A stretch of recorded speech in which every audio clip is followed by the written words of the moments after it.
en promedio de 6 millones y medio. En promedio, ya algunos menos, otros más. Porque si tiene choque cardiogénico, entra a la UCI, ya subió. Si le pusiste ventilación mecánica no invasiva, ya aumentó ese valor. Entonces, en promedio, 6 millones y medio. Multipliquen eso por la cantidad de pacientes en un hospital en el país. ¿Cuánto es la carga del sistema de falla cardíaca? Y cuenten entonces que la mortalidad de estos pacientes que ya tienen síntomas, que están en urgencias, es del 25%, que es grandísimo. Y no les puedo decir cuántos pacientes llegan y no tienen todavía sepulcril valsartán, y no les han puesto ningún inhibidor de transportador de glucosa, o sea, no tienen el tratamiento de falla cardíaca completo. Parece mentira, pero aún hoy pacientes no están manejados correctamente. Dice uno, ¿por qué berraco? Pero no están manejados correctamente. Entonces, cuando un paciente se presenta en urgencia, usualmente lo más frecuente es que venga por una descompensación. Es decir, ya yo sé que tengo falla, ya a mí me dijeron que tenía el corazón grande, ya a mí me han hospitalizado por esto y yo me empeoré. Ese es el 70% de los pacientes.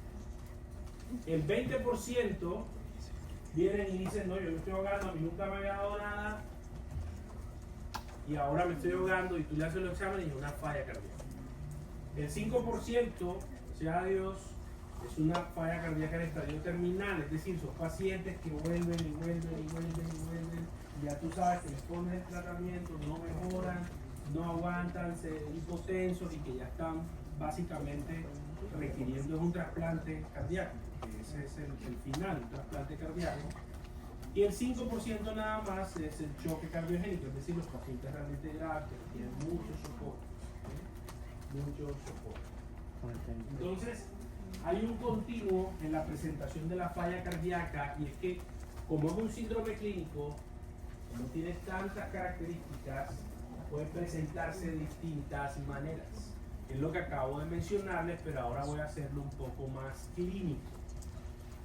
El paciente que llega con descompensación aguda puede llegar sin edema pulmonar, y les voy a hacer como una imagen mental, les voy a contar la historia de cómo llega cada uno de ellos. Entonces, el paciente con descompensación aguda sin edema pulmonar seguramente es el que ustedes tienen en la mente. Es el paciente que llega caminando a la urgencia, llega caminando, camina lento, arrastrando los pies, y llega al consultorio de urgencia y dice, ¿por qué viene? Me estoy ahogando. Tengo una semana que se me están hinchando más los pies, a mí ya se me habían hinchado, pero se me vienen hinchando más, me estoy sintiendo ahogado. En los últimos 3 días tuve que poner 2 y 3 almohadas porque me ahogaba al acostarme, y ya anoche no pude dormir porque me levanté en la madrugada ahogándome y tuve que pasar el resto de la noche en una mecedora. Esa historia está clarísima.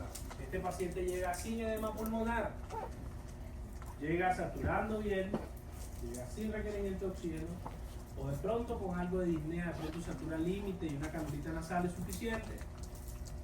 Pero es un paciente que llega echándote el cuento, diciéndote todos sus síntomas y sus cuadros.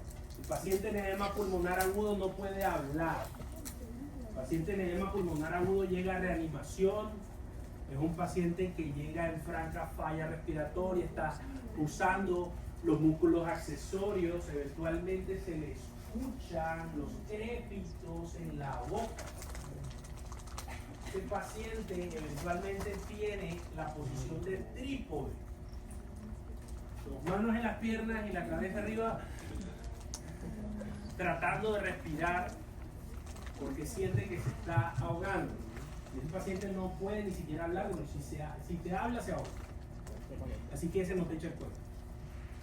El cuento te lo echa el familiar o el cuidador. Entonces él estaba bien, se levantó de golpe, se empezó a ahogar, así está desde las 4 de la mañana, son las 6:30 de la mañana y apenas hasta ahora accedió a venir. Tú lo saturas y está con la oximetría de pulso en 60%, 70%, los crépitos, tú pones el oído en la boca, escuchas una olla hirviendo, escuchas unas burbujas en la boca, si lo ocultas escuchas crépitos en todos los campos, también puedes escuchar sibilancias, y ahora van a ver por qué. Y entonces ese es el edema pulmonar agudo. El paciente en choque cardiogénico llega en una camilla, no llega ni siquiera caminando. El del edema pulmonar puede llegarte caminando, o puede llegar incluso también en paro, el edema pulmonar. El choque cardiogénico es un paciente que está somnoliento, que está pálido, que está frío, que usualmente está hipotenso y que tiene un antecedente de falla cardíaca. Y tú tienes que empezar ya a elaborar los datos de la falla cardíaca allí en ese paciente. Y el paciente con falla cardíaca derecha, que es lo que llamamos cor pulmonar, es decir, tiene aumento de las presiones sobre todo en la cavidad derecha, es el paciente que tiene los síntomas de congestión, pero más sistémicos, es decir, hinchazón de los pies, ascitis, hepatomegalia, y viene sobre todo por eso y viene menos por disnea, aunque también tiene disnea. Es un paciente que eventualmente no tiene crépitos, que eventualmente no tiene desaturación, ni tiene derrame pleural, pero sí tiene signos de falla cardíaca derecha. Solo para recordar, una diapositiva para recordarles que las características de la falla cardíaca fisiopatológicamente son un aumento de la precarga, es decir, me llegó más volumen, hay más presión en la aurícula izquierda y en el ventrículo izquierdo, o que tengo disfunción miocárdica, es decir, todo estaba bien y tuve un infarto, se me murió la pared anterior y ahí dejé de tener una buena contractilidad y por eso aumentó la presión dentro del ventrículo. Todo es aumento de presiones dentro del ventrículo por la disfunción miocárdica. O tres, que tengo unas resistencias muy altas, tengo una presión demasiado elevada en la aorta y entonces me aumenta la poscarga y mi ventrículo no soporta esa presión y tengo aumento de la presión dentro del ventrículo izquierdo y eso me produce falla cardíaca. Entonces, cuando un paciente toma mucho líquido, aquí está. Cuando un paciente, sin saber que tenía factores de riesgo, le ponen mucho líquido en la hospitalización, aquí está. Cuando un paciente tiene una alteración directa del músculo cardíaco, esta es la razón. Cuando un paciente tiene una emergencia hipertensiva, esta es la razón. Aumento de la poscarga. Y las tres pueden darse al mismo tiempo, o puede darse una o dos, pero todas conllevan exactamente a lo mismo, el aumento de la presión de fin de diástole del ventrículo izquierdo. ¿Cuál es la marca, cuál es la característica principal de la falla cardíaca? Aumento de presión de fin de diástole del ventrículo izquierdo. El ventrículo, que debería trabajar para que su presión no aumente, por alguna razón no es capaz de sobreponerse a la presión al final de la diástole y esta presión aumenta. Y si aumenta la presión en el ventrículo izquierdo, él es muy juicioso y la comparte con la aurícula. Entonces la aurícula se dilata. Entonces ustedes ven un ecocardiograma con fracción de eyección normal y dicen función diastólica normal, aurícula izquierda moderadamente dilatada. Ya eso no es normal. Ya algo está pasando en la aurícula que está aumentada de tamaño, no debería pasar. Entonces la aurícula, como es una estructura delgada, poco muscular, no aguanta presiones, juiciosamente comparte la presión con las venas pulmonares. Y las venas pulmonares van transmitiendo la presión ¿hasta dónde? Hasta el capilar pulmonar, ¿cierto?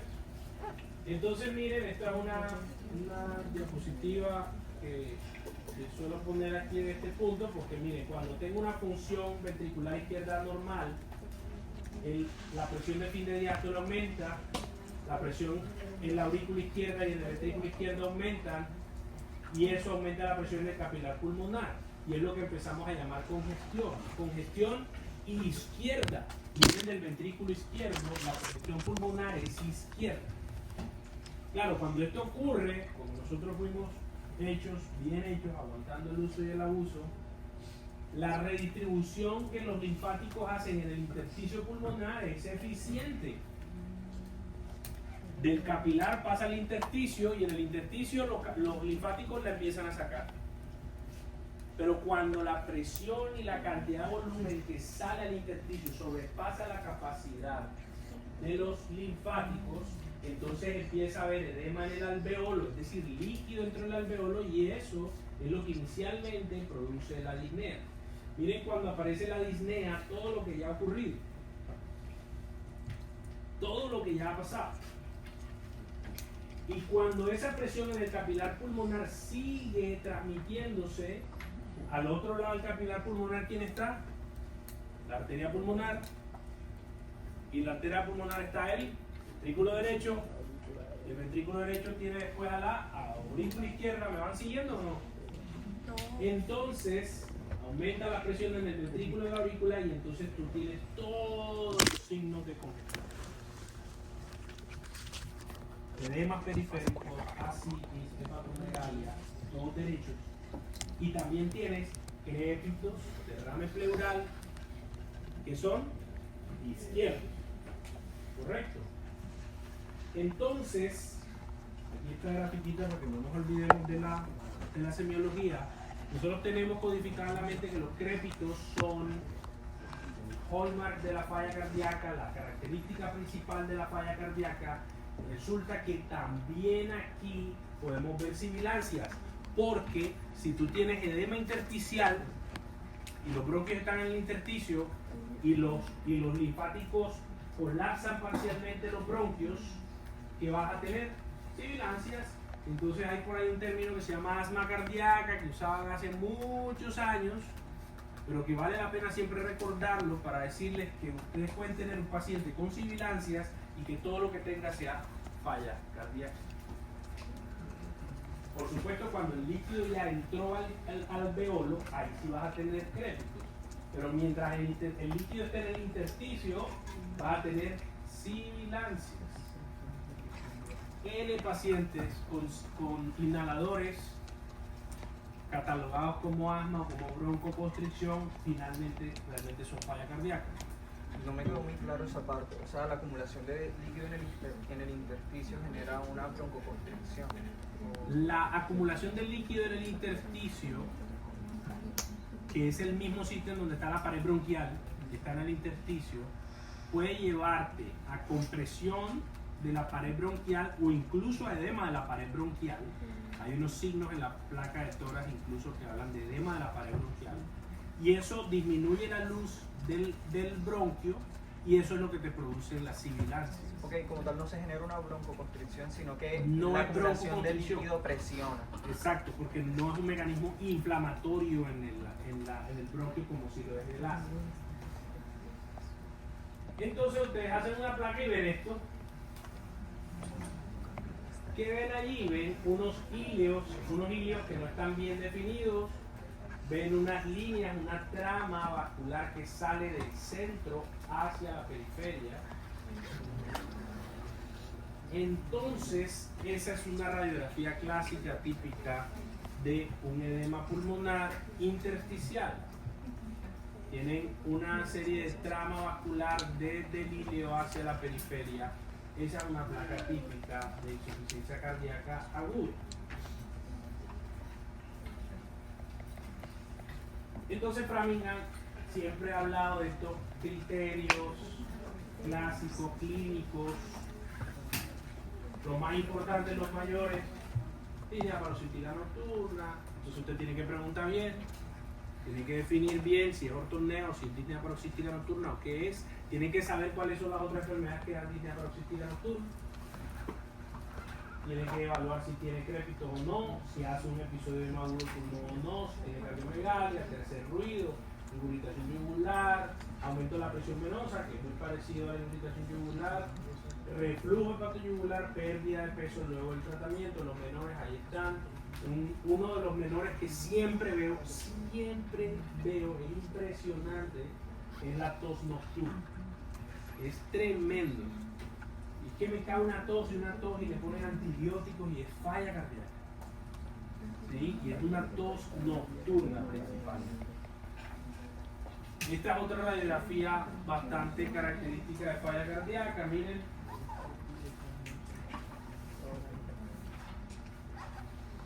mismo, ileos. Y miren, este signo ahí ven como si aquí tuvieran un bronquio, acá también, con el negrito del aire, con la radiolucidez del aire dentro del bronquio.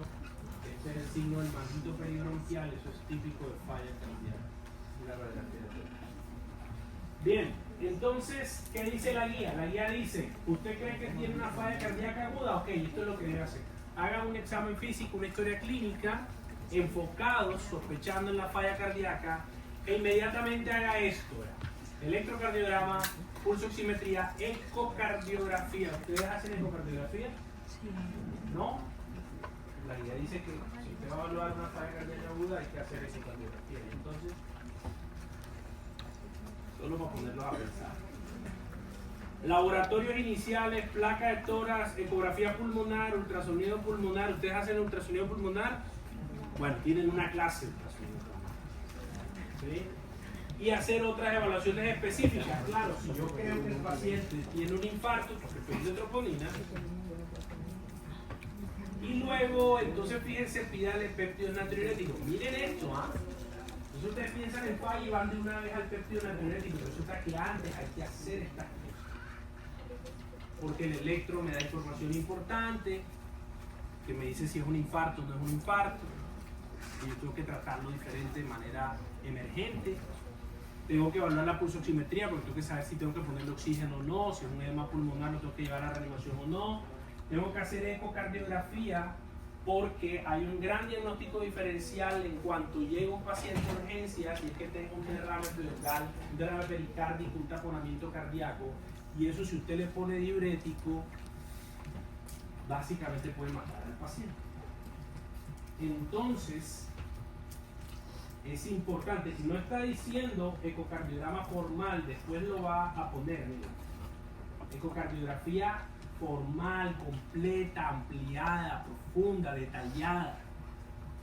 Lo que está hablando la guía acá arriba es que usted debe pegarle como una mirada, una ventana al corazón a ver si hay algo de diagnóstico diferencial que usted tenga que tratar. Y nos ha pasado muchas veces en urgencia. ¿Sí?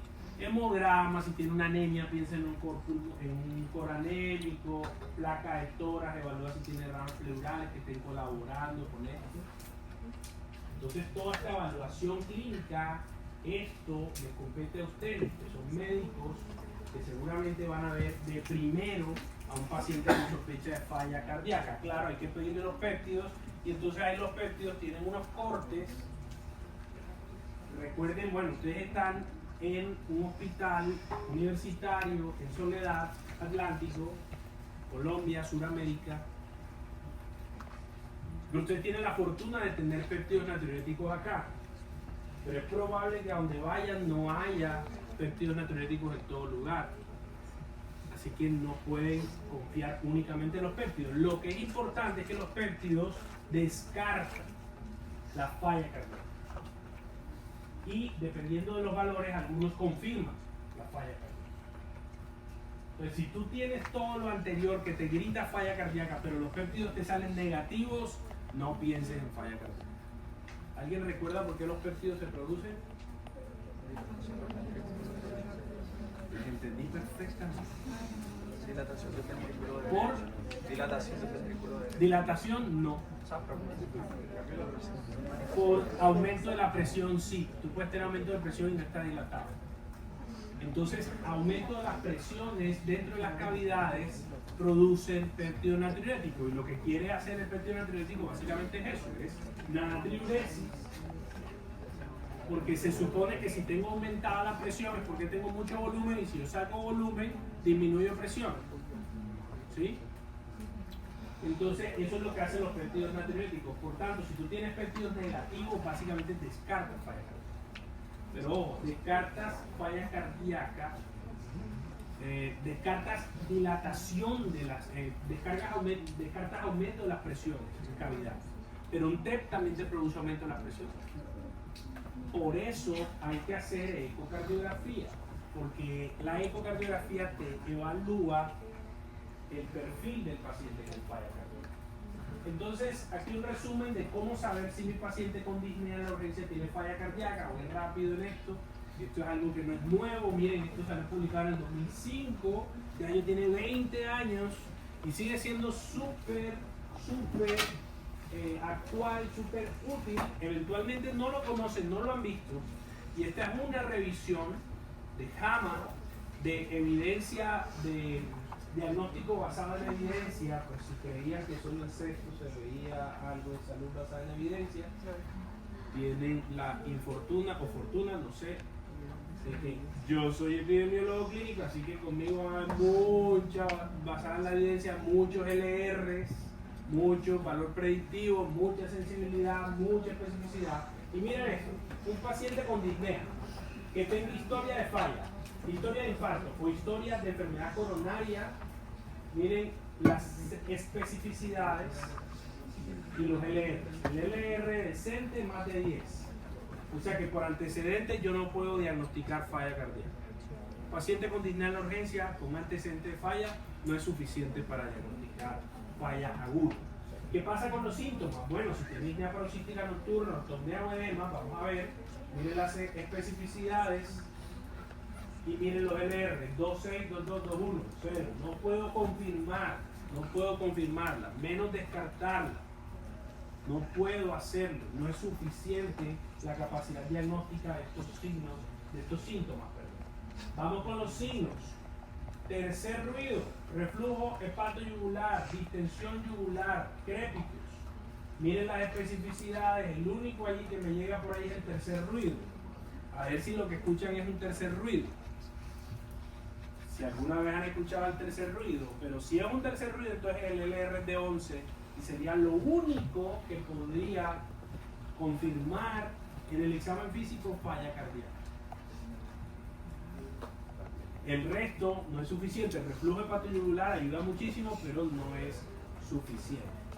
Y entonces, por supuesto, aquí les comparo directamente lo que es hacer ecografía pulmonar.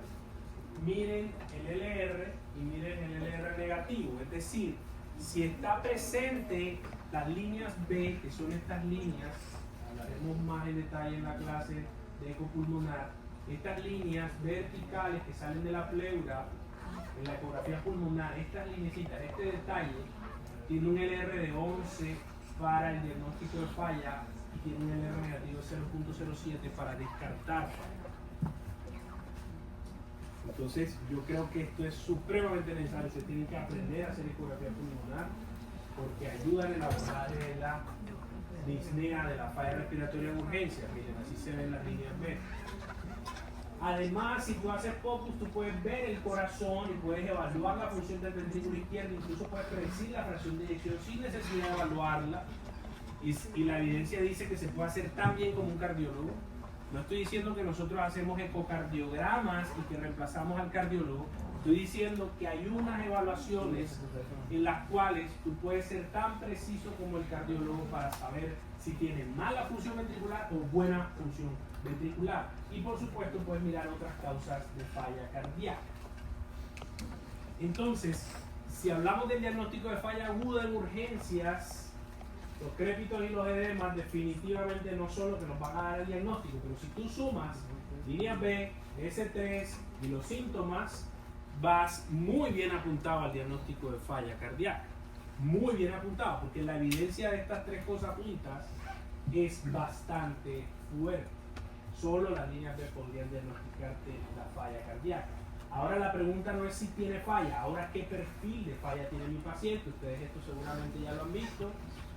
Perfiles de Stevenson, las últimas guías que salieron en el 2021 no son tan fuertes en hablar de Stevenson, hablan de perfiles clínicos, entonces hablan caliente seco, caliente húmedo, frío seco, frío húmedo. En resumen, tú tienes que ver dos cosas: congestión e hipoperfusión. ¿Sí? Congestión e hipoperfusión. Stevenson, que fue una mujer, que una muerte, es una mujer, la doctora Stevenson, permitió a través de una forma bastante sencilla pensar en la hemodinamia del paciente estando a la cabecera del paciente ahí. Entonces evaluó dos cosas, congestión e hipoperfusión, y de esa manera habló de este perfil, que es el perfil no congestión, no hipoperfusión. Se supone que ese es el perfil como estamos todos nosotros aquí, sin falla. Usted no tiene ningún signo de congestión y usted no está hipoperfundido. Aunque si está dormido, si está hipotenso y pronto está hipoperfundido. Entonces, ¿qué hay que hacer con un paciente que viene a urgencias, que dice que tiene disnea, pero que no tiene congestión ni tiene hipoperfusión? Hay que verificar que venga con todo el tratamiento adecuado y mandarlo a casa. ¿Cómo sé que no tiene congestión, profe? Porque no tiene crépitos, porque no tiene derrame pleural, porque no tiene edemas periféricos, e idealmente porque usted le hizo una ecografía y usted se dio cuenta que no tenía línea. Entonces usted dice no tiene congestión. Y usted dice no tiene hipoperfusión, ¿por qué? Porque no está hipotenso, porque no está frío, porque el llenado capilar está normal, porque no tiene alteración de la conciencia. Entonces usted dice no tiene congestión ni tiene hipoperfusión. Este paciente debe estar en su casa con un tratamiento óptimo y listo. El más frecuente, que es el 70-80% de los pacientes, son estos. Los que están calientes, bien perfundidos, pero están húmedos, muy congestivos. Estos pacientes tienen todos los síntomas de congestión, o algunos, pero están congestivos. Ortopnea, disnea paroxística nocturna, estentores, la lope, irritación yugular, reflujo, hepatomegalia, cítico. Y entonces usted tiene que evaluar si están congestivos. Estos pacientes deben recibir tratamiento diurético, ya lo vamos a mirar. Entonces diferencie si es congestión derecha o es congestión izquierda. Congestión izquierda, dígase congestión pulmonar, crépitos, derrame pleural, disnea paroxística nocturna, ortopnea, eso es congestión izquierda. Usted puede tener izquierda, usted puede tener ambas o puede tener solo derecha. De cualquier forma pueden llegar y son iguales. Stevenson B, perfil húmedo, caliente. La derecha, ahí se la puse, para que recuerde, es la del lado venoso. Hepatomegalia, ¿cómo estará la vena cava inferior? Dilatada, ¿cómo estará la vena cava superior? Dilatada, ¿cómo estará la yugular? Dilatada. ¿Sí ven? Y entonces, debajo de la cava inferior, ¿cuál viene? Anatomía. ¿Qué? Cuarto semestre. Debajo de la cava inferior, ¿quién viene? Quedamos aquí. ¿Ah? Las venas hepáticas, entonces, ¿qué hay? Congestión hepática y hay hepatomegalia. ¿Cierto? Ok. Sigue bajando y viene la ilíaca común, y luego viene las ilíacas para cada extremidad, y luego vienen las femorales. ¿Y cómo va a tener los pies? Hinchos. ¿Y cómo va a tener el peritoneo? Hinchado. Entonces tiene ascitis también. Fíjense que estas son todas las características de la congestión derecha. Puedes tener un paciente con congestión derecha únicamente, con congestión izquierda únicamente o con ambas. Y los riñones, tengo que hacerte la pregunta. Si estamos hablando del lado venoso, ¿a dónde llegan las venas renales? A la cava inferior directamente. Entonces, si tú tienes congestión en la cava, le aumentas la presión en la cava, ¿qué pasa con las venas renales? Aumenta la presión en las venas renales. ¿Y las venas renales de dónde vienen? ¿De la aferente o de la eferente del glomérulo? De la eferente. ¿Sí o no? Por tanto, si tú tienes aumento de la presión en la cava, aumenta la presión venosa dentro del riñón. ¿Adivina qué pasa con la filtración glomerular? Cae. Entonces el paciente te llega con creatinina elevada, con oliguria o anuria, y todo es por congestión derecha. ¿Me expliqué ahí? Okay. Miren del lado izquierdo las líneas B, la pleura acá arriba, y de la pleura salen estos defectos verticales. Lo normal es ver líneas horizontales, lo anormal son las verticales. Y adivinen esta quién es. La cava inferior, este es el hígado y esta es la aurícula derecha. La cava inferior llegando a la aurícula derecha. Esto que está aquí arribita es la tricúspide. Cava inferior, aurícula derecha, tricúspide por aquí. Entonces, saber qué perfil clínico tiene mi paciente es importante, sobre todo el Stevenson Berry. Stevenson Berry que ustedes tienen que saber manejar. El 5% Stevenson C, frío y húmedo. ¿Qué quiere decir? Tengo congestión, pero además tengo hipoperfusión, o sea, tengo la piel fría, tengo alteración de conciencia, oligoanuria, estoy hipotenso, o no puedo, o no estar hipotenso. Y tengo un mal llenado capilar, eventualmente tengo todos los signos de congestión también, y este es considerado un choque cardiogénico. Porque si yo estoy hipoperfundido es porque estoy en choque. O sea que este paciente necesita descongestión, diuréticos, pero necesita inotropismo, necesita un vasoactivo que estimule la contractilidad, como la dobutamina, como el leucimendan, para poderlo tratar. Para clínico que ustedes le hacen a todo paciente con falla renal, hemograma, tiene múltiples funciones. La función renal, por supuesto, tiene que ver cómo están los riñones, los electrolitos. Acuérdense que si ponen furosemia, la furosemia lleva hiponatremia, hipocalemia, ¿sí? Gases arteriales y lactatos, quieren ver si el paciente está hipoperfundido o no, acidosis metabólica, hipoxemia, troponina, si el paciente tiene sospecha de infarto o no, quieren ver si tiene injuria miocárdica o no. Aquí están los péptidos.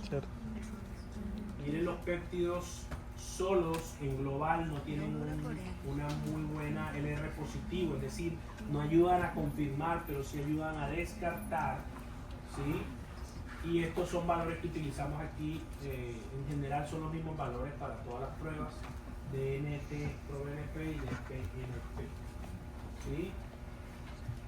Esto es importante para interpretar los péptidos natriuréticos adecuadamente.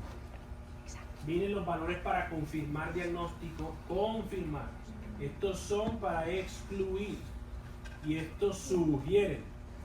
El BNP mayor de 100 sugiere pero no confirma. El ProBNP sugiere pero no confirma, más de 300. Pero menor de 100 BNP y menor de 300 NT-proBNP excluye, descarta falla cardíaca. Pero si yo quiero confirmarla, la guía recomienda que de acuerdo a la edad aumentes considerablemente el punto de corte. Si eres un paciente joven o si tienes un paciente joven solo en NT-proBNP, no en BNP, tú podías confirmarlo con más de 450. Entre los 55 y 75 años con más de 900, y si ya está más de 75 años, mayor de 1800. Bueno, hemos tenido NT-proBNP aquí de 22.000, así que no se sorprendan cuando vean esos resultados. ¿Quién no se puede ir a la casa? Tú te preguntas, bueno, si el paciente no tiene oxígeno, está respirando bien, solo se dejó de tomar las pastillas, ya le voy a empezar a traer las pastillas. Si el paciente tiene una descompensación severa, por supuesto no se puede ir. El paciente llegó choqueado, hipotenso, en parada respiratoria, ese paciente no va para la casa. Si el paciente está en reposo y dice que se está ahogando, tampoco se puede ir, necesita descongestión. Si el paciente tiene una arritmia o si está en el curso de un síndrome coronario agudo, por supuesto no se puede ir. Nosotros tú tendrías que pensar qué red de apoyo tienen y cómo los puedes tratar en casa y volverlos a ver para poder pensar en que se vayan a casa. Ahora, para ir terminando, tratamiento, de acuerdo al perfil, de acuerdo a la congestión, de acuerdo a la hipoperfusión. Si el paciente tiene congestión, la furosemida sigue siendo mandatoria. Si el paciente tiene congestión es porque tiene la presión en el ventrículo izquierdo, en diástole, elevada. ¿Y cómo disminuimos la presión de fin de diástole en el ventrículo izquierdo? Disminuyendo la precarga. Si la poscarga está elevada y disminuyes la poscarga, también podrías ayudar. Pero el mecanismo inicial principal es disminuir la precarga del ventrículo izquierdo, y eso lo logras con la nitroglicerina. La nitroglicerina produce vasodilatación del lecho esplácnico, disminuye el retorno venoso a la aurícula izquierda después de disminuirlo en la aurícula entonces la precarga del izquierdo disminuye, y al disminuir la precarga del izquierdo, disminuye la presión de fin de diástole, disminuye la congestión. Para ponerlo en términos prácticos, si un paciente llega en edema pulmonar y yo le pongo furosemida, ¿al cuánto tiempo orina? A la hora. Orina por ahí a las 2 horas. Digámoslo que nos va súper bien. Por supuesto que hay otros factores, ¿no? Si el orino antes, si la vejiga está llena, etcétera, etcétera. Pero eventualmente entre 1 y 2 horas ese paciente va a tener un efecto de la furosemida. Pero la nitroglicerina actúa inmediatamente. Por tanto, la mejoría que uno ve en el edema pulmonar cuando pone los medicamentos es por la nitroglicerina, no por la furosemida. La furosemida demora un tiempo en actuar, en cambio la nitroglicerina actúa inmediatamente. De hecho, incluso hay descrito un efecto de la furosemida de vasodilatación inicial, que es el que produce una mejoría del paciente inicialmente. Conclusión, el edema pulmonar, la congestión importante, es un problema hemodinámico, no un problema de volumen únicamente. Porque si fuera un problema de volumen, entonces saquémosle sangre al paciente. Pero el problema son las presiones de las cavidades. Entonces con la nitroglicerina tú le puedes manejar el edema pulmonar a este paciente rápidamente. Entonces, otra vez, para remarcarlo más, si a mí me dicen escoja un medicamento para ponerle a un paciente en edema pulmonar porque no tiene dos, sino que tiene uno solo, yo digo nitroglicerina inmediatamente. Si no tengo nada más en mi hospital, solo nitroglicerina, con eso sería entre comillas suficiente. Estoy llevándolo a un extremo solo para remarcarles a ustedes el rol de la nitroglicerina en el manejo del edema pulmonar, de la congestión grave. La ventilación no invasiva es también una estrategia, sobre todo cuando tengo estas dos situaciones, trabajo respiratorio y hipoxemia. PO2 por debajo de 60, tiene indicado ponerle ventilación no invasiva. PO2 por debajo de 60. Trabajo respiratorio es tirajes, disnea evidente, diaforesis, el paciente se ve que se está ahogando, que tiene trabajo, que está respirando muy mal ese paciente. Le sirve mucho una ventilación mecánica no invasiva, mascarilla que tape nariz y boca, lo conectas a un ventilador, das presión externa y con cada respiración tú puedas apoyar la ventilación y la oxigenación de ese paciente. Este gráfico, para no olvidar este artículo del 2017, que demostró que entre más tiempo te demores en poner el diurético, mayor mortalidad intrahospitalaria tiene el paciente. O sea, si me llega a la urgencia, yo debería poder saber de una vez si le va a poner diurético o no, porque si me demoro más de 60 minutos, algunos hablan de 30 minutos, la mortalidad hospitalaria aumenta en pacientes con falla cardíaca. Es decir, necesito tomar decisiones rápidas en urgencia. ¿Sí? Ese es el tratamiento de la congestión: furosemida, nitroglicerina y ventilación mecánica no invasiva. La furosemida, el uso de la furosemida es un capítulo. Hay un cuadro en la guía, espero que lo lean, porque si detallamos ese cuadro de furosemida acá, nos tardaríamos otro rato más y la clase sería bastante más larga. La conclusión de ese cuadro es: comience con 40 miligramos de furosemida IV si el paciente no venía manejado con furosemida antes en casa. Si el paciente ya venía con furosemida en casa, duplique la dosis que traía en casa. Él no traía furosemida, doctor, 40 miligramos IV ahora mismo. Él traía, se estaba tomando una tableta de furosemida, ok, póngale 80 horas. Póngale el doble de la dosis. ¿Sí? De la dosis que traía en casa, el doble. Y luego usted va a evaluar en 2 horas si el paciente orinó lo que debía orinar o si el sodio urinario era lo que debía hacer. Y si no se cumplen esos criterios, es decir, la furosemida no surtió el efecto que usted deseaba, no produjo la diuresis adecuada, no aumentó el sodio urinario como debió aumentarlo porque no tuvo el efecto, entonces usted duplica la dosis que ya le dio primero. Ahí va. Sí.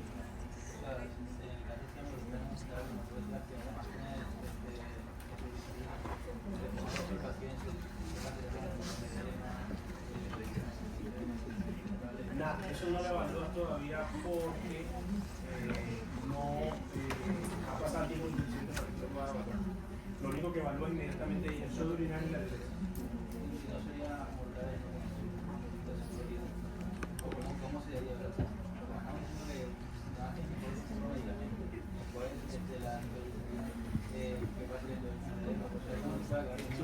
Estoy llevándolo al extremo cuando digo que uso los medicamentos. Tienes que ponerlo los dos. Sí, siempre. Si el paciente es tipo perfundido, debes ponerle o dobutamina o levosimendan, incluso en casos graves llevarlo a ponerle un dispositivo en el ventrículo que haga las veces de ventrículo para que contraiga y expulse la sangre. Asistencia ventricular.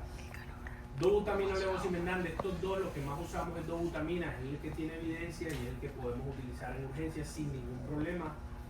Es lo que utilizamos. Ahí abajo está la paciente, tiene dobutamina colocada 5 microgramos kilo minuto y lo que esperamos ver es mejoría en los signos de hipoperfusión, que el lactato disminuya, que la presión mejore, que la alteración de conciencia disminuya, que el paciente empiece a orinar, que tenga buena función renal, que la función renal mejore, porque este es el objetivo de la dobutamina, mejorar el gasto cardíaco, por tanto la perfusión. Para ir terminando, miren esto. Este es el algoritmo de los pacientes con falla aguda, descompensada, no edema pulmonar, descompensada. Tiene congestión, sobrecarga de fluidos, pues todos van a tenerlo, porque si no, no tuviera falla cardíaca descompensada. Entonces la siguiente pregunta es, ¿está hipoperfundido o no? Fíjense que esos son los dos centros, congestión y hipoperfusión. ¿Está hipoperfundido? No, no está hipoperfundido. Ok, dele solo diurético. Eso es lo que necesita. Diurético. Ah, no, sí está hipoperfundido. Ok, dele diuréticos y considere inotrópicos. Es lo que les acabo de decir. ¿Listo? Ok. Si le diste diuréticos y no estaba hipoperfundido y se mejoró la congestión, listo, ya, utilízale su terapia médica y si no mejoró la congestión, a pesar de los diuréticos que le pusiste, aumenta la dosis o piensa en combinar diuréticos. Si tú crees que tiene resistencia a los diuréticos y ya está en falla renal final, entonces ahí tienes que evaluar otras cosas que se salen del objetivo de la clase. Lo que quiero es que tengan claro el bosquejo general de cómo abordamos la congestión y la hipoperfusión. Si está hipoperfundido, diuréticos inotrópicos. Si no está hipoperfundido, solo diuréticos. Si el paciente tiene hipoperfusión y congestión y eso mejoró con el tratamiento, genial. Si no mejoró, entonces eventualmente tendría que usar vasopresores como la norepinefrina y pensar si persiste en la hipoperfusión, incluso en soportes adicionales como la asistencia ventricular que les mencionaba. Esto es un bosquejo general. ¿El paciente tiene congestión? Sí. ¿Está hipoperfundido? Sí. Inotrópicos y diuréticos. ¿No está hipoperfundido? Diuréticos solamente. ¿Y qué voy a ver? Si está descongestionado o no está descongestionado. Este es el algoritmo del edema pulmonar, que es una presentación diferente. Miren lo que dice el algoritmo de edema pulmonar: oxígeno o soporte ventilatorio. Ya. ¿Por qué? Porque ese viene en falla ventilatoria. Falla ventilatoria. Ah, bueno, ¿tiene la presión sistólica mayor de 110? Sí, entonces póngale vasodilatadores. ¿Cuál vasodilatador? Nitroglicérida. Presión sistólica mayor o igual a 110. Profe, pero es que está en 130, no está hipertenso, no está en emergencia hipertensiva. ¿Por qué le pondría nitroglicerina? Porque usted no pone la nitroglicerina para la presión, usted la pone para disminuir la presión de fin de diástole del ventrículo izquierdo. Para eso ponemos el vasodilatador. No lo ponemos por la presión sistólica, porque está en emergencia hipertensiva. Lo ponemos porque tiene congestión, Y si tiene esta presión, yo puedo disminuir la precarga del izquierdo rápidamente con vasodilatador. Ahora, si la presión no está mayor o igual a 110, entonces yo tengo que preguntarme si tiene hipoperfusión o no. Porque si está hipoperfundido, entonces tengo que poner inotrópicos o vasopresores. Y si no está hipoperfundido, me quedo solo con los diuréticos, pero no le puedo poner el vasodilatador. ¿Por qué? Porque la sistólica está menor de 110. ¿De acuerdo? ¿Quedó claro eso ahí? Edema pulmonar es una presentación diferente a la falla descompensada. ¿Ok? Para terminar, cuarto punto, busque la causa precipitante. Siempre piense por qué está en falla ese paciente. ¿Es de novo o no es de novo? Si no es de novo, ¿qué lo llevó a descompensarse? No se tomó el medicamento, lo más frecuente, tiene un infarto, muy frecuente. O se tomó el medicamento, pero estamos de vacaciones, entonces tomó todo el líquido que quiso. O tiene una arritmia, una FA, es lo más frecuente también de ver.